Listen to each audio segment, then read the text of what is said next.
Da che sono uscite tante invenzioni, tutte le case sono modernizzate. Mia madre mezza pazza è diventata, s'attacca ai nervi e non ci può passare. Direte voi, forse si è fissata perché di queste cose è assai nemica. La caffettiera soia che l'antica dice che quella in casa può bastare. Papà va sulle furie quando avere, continua a dire se non sei scassata. Chissà qua voti scendi in da nottata, vengi in cucina e te l'ha già scassata. Mamma per la paura quando è la notte, si cotta sempre la caffettiera sotto. Mamma se lascerei ogni mattina e non contenta una giornata sana. La caffettiera tiene sempre in mano, pure in due specchie e votava a mirare.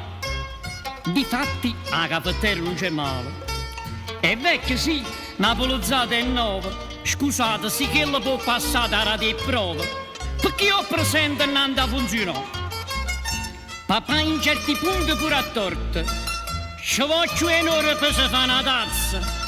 Mamma ciò dice la miscela pazza, se la caffettiera non fa funzionare. Papà, Lucchi vogliamo che espressa, la caffettiera toi non mi interessa.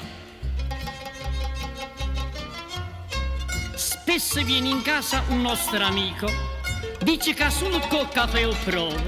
Mamma, con questa amica ci si trova, appena trasa ce la fa maniare. A ieri giorno dentro la stanzietta stava mamma, l'amica a caffettiera.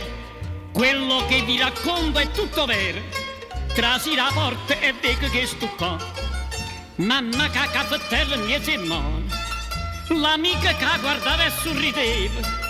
Oh, ma c'è niente pronti già teneva. Disse mia madre, si può caricare.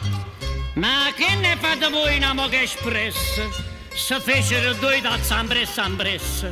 L'amica disse, ma qua moca espressa, sta caffettiera antica in una lassa.